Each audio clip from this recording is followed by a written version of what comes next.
What's going on, everybody? Welcome back to another video. Today I want to talk about and compare 90% silver to pure silver and talk about and explain how each of the groups of coins sitting here in front of me equate to a troy ounce of silver. But really quick, just in case you're new, make sure to subscribe for daily videos. Also subscribe to my second channel, which is my backup channel for exclusive weekly content.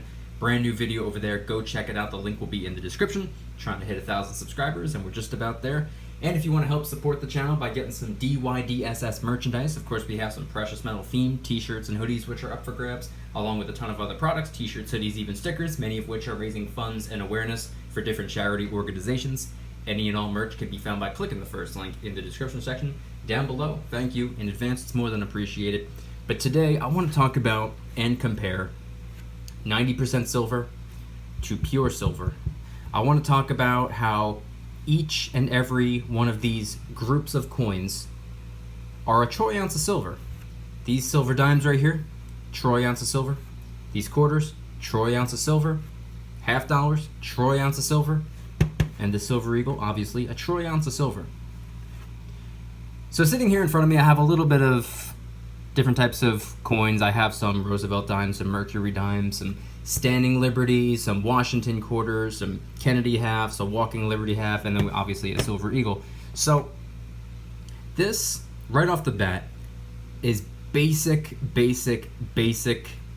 silver information. This is something that most people probably are well aware of. This is something that most people who have been stacking for at least a couple of weeks have probably already figured out, but I find it fascinating. Call me crazy, but I've always found it to be interesting and really almost unfathomable in a way how much each and every one of these coins is worth so much more than face value. So obviously, for starters, silver dime right here, little Roosevelt dime. Let me get a Mercury dime as well. 2 silver dimes. Face value, 10 cents. But if I were to go to a coin shop, or if I were to go online and just pick one silver dime, only one. If this right here, if I wanted to convert my dollars into just one silver dime, this right here is worth roughly $1.20 because of the spot price of silver and because of the fact that this is about 1/14 of an ounce of silver. You do the math. Let's just say spot price is $18 even, let's just say, for the sake of the video.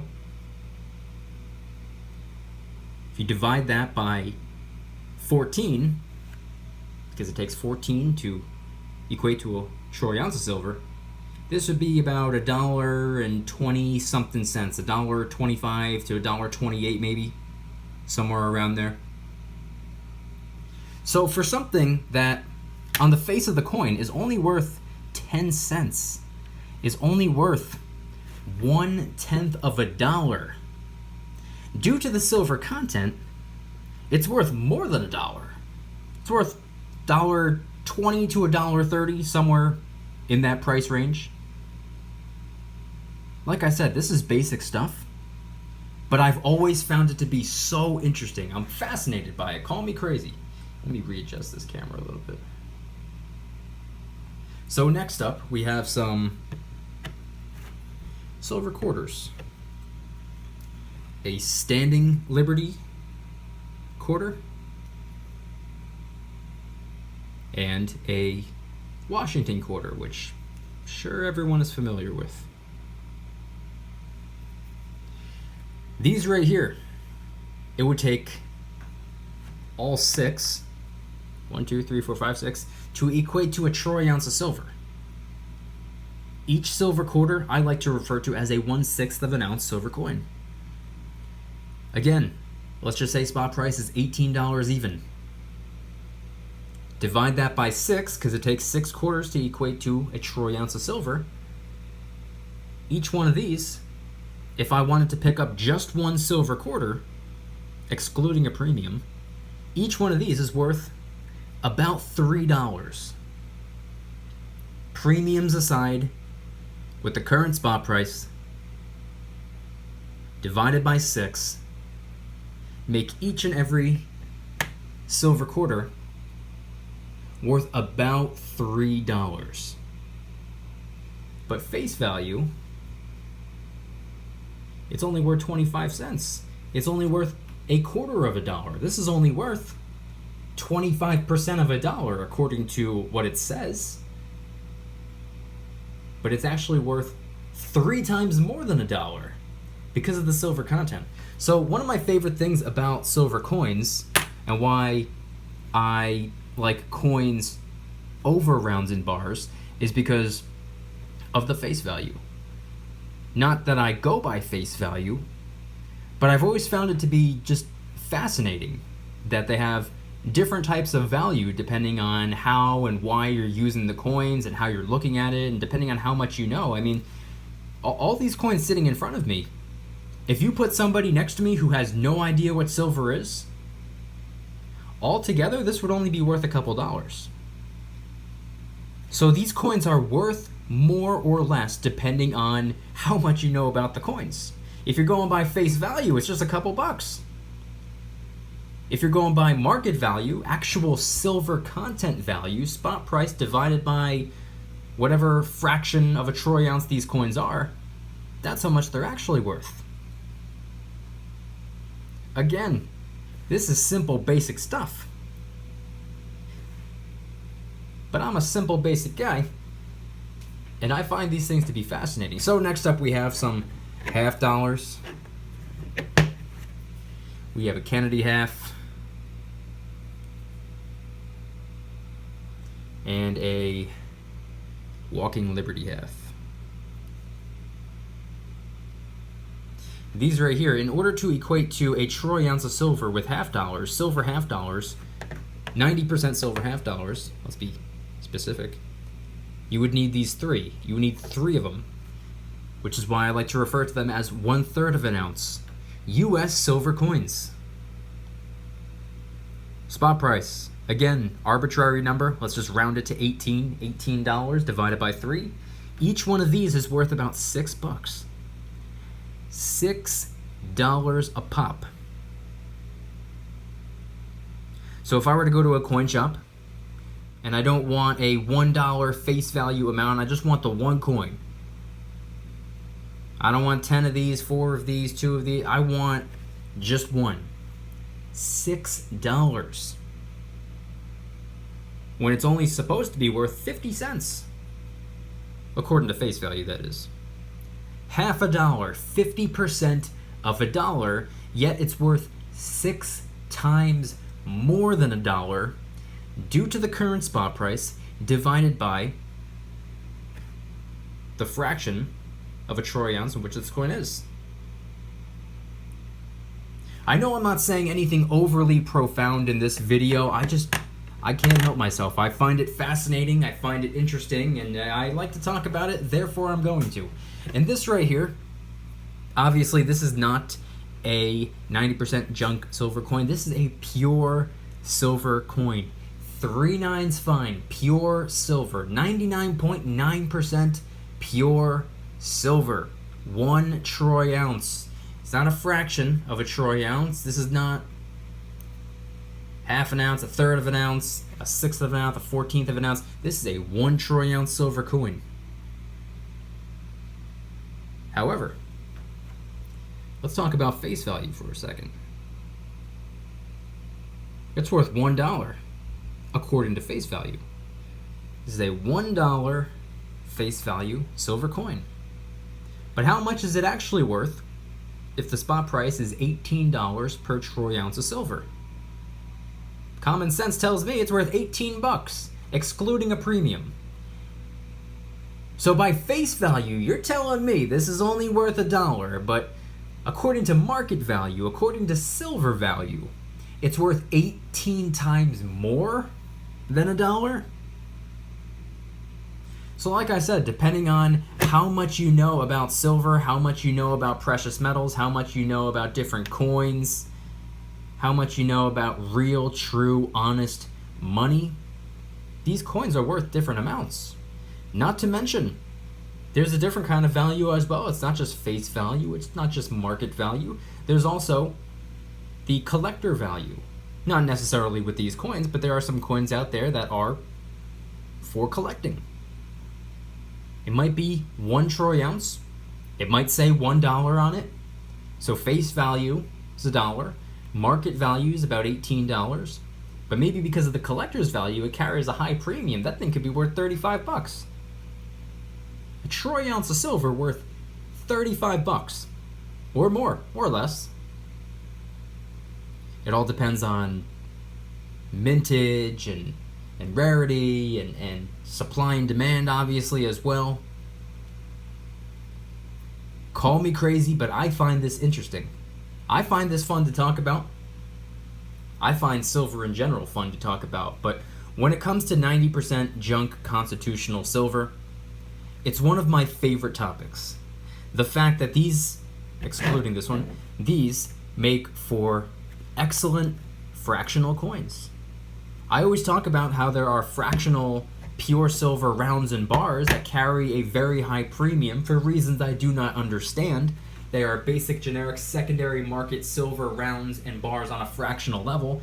They are not nearly as recognizable or desired as these coins sitting in front of me, yet they carry a higher premium. I won't ask questions. If I can get this stuff right here, actual US coins for a low premium, I'm not going to complain.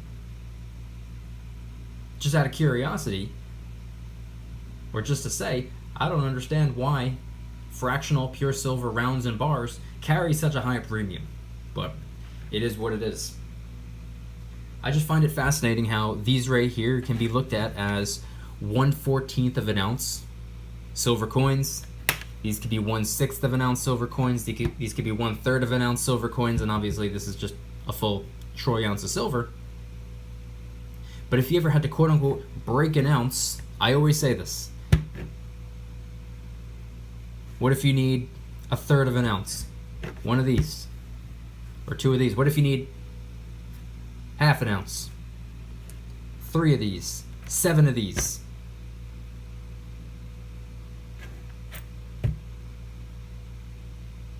All it takes is basic common sense first grade math. If you can count, if you can add and subtract up to 14, this should be no problem. This should be pretty easy.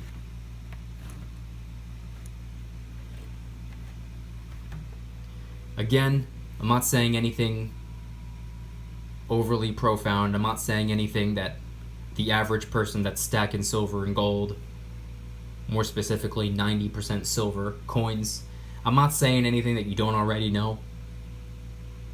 But I love talking about it. I love talking about it. Very simplistic, very, very simple, very, very easy, very, very basic.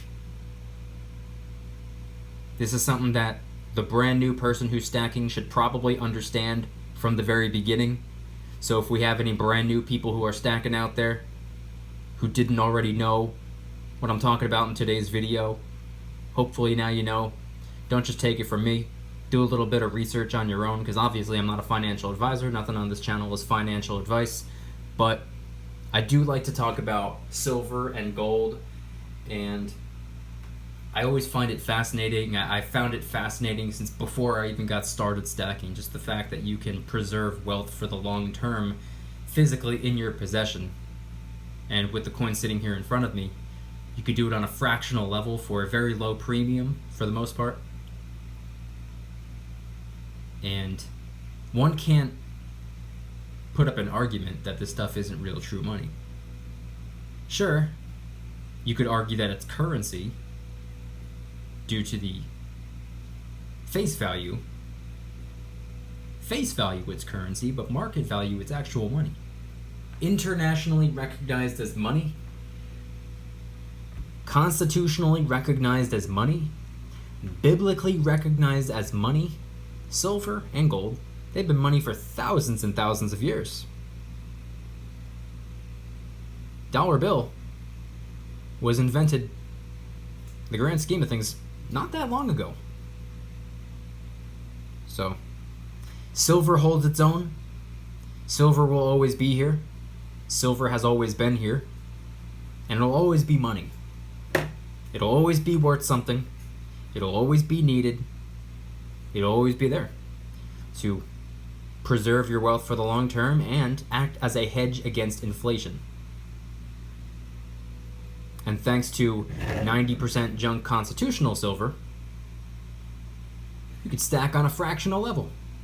If you don't have a lot of cash, see, that's a common thing. A lot of people say, oh, I don't have a high enough income to stack nearly as much silver as I want. Like I said, all you need is $1.20-something to get started. If your income is so low and you can only stack one silver dime at a time, there's nothing wrong with that. Having one silver dime in your possession is more silver than the average person has.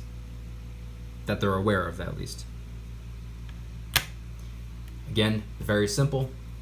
Something that I believe a starter should understand from the very beginning, so hopefully this video was insightful to the brand new person who's stacking out there, and maybe it gave the people who have been stacking for a couple weeks, months, years, or decades something to talk about in the comment section.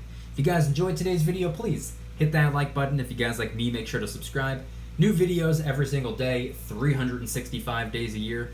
Also subscribe to my second channel, which is my backup channel for exclusive weekly content. Got a brand new video over there. Go check it out. The link will be in the description. Trying really hard to hit 1,000 subscribers, and we're getting really close, so help us out. And if you want to help support the channel in the biggest possible way, please consider getting yourself some DYDSS merchandise. Of course, we have some precious metal themed t-shirts and hoodies, which are up for grabs, along with a ton of other products, t-shirts, hoodies, even stickers, many of which are raising funds and awareness for different charity organizations, such as the DYDSS military tee, available in 4 different colors. It's helping us raise funds and awareness for Military with PTSD Inc., a nonprofit actively working to help improve the lives of our veterans. Any and all merchandise can be found by clicking the first link in the description section down below. Thank you in advance, it's more than appreciated. And I want you guys to head on down to the comments and let me know, when it comes to 90% silver or when it comes to pure silver, which is your preference? Honestly, I say it all the time. Pure silver is my preference, but I developed a better understanding of 90% constitutional silver, and I definitely, for sure, understand the importance of diversification, and I absolutely appreciate the fact that it gives me a way to, quote-unquote, break an ounce if need be, make change for an ounce if need be, for lack of better verbiage. 14 of these, 6 of these, 3 of these is what it takes to equate to 1 of these. So let me know your thoughts in the comment section down below. Anything and everything related to 90% junk constitutional silver, or as I like to call it, fractional US silver coins. Thank you guys so much for watching. I'll see you tomorrow. And remember, don't you dare stop smiling. Peace.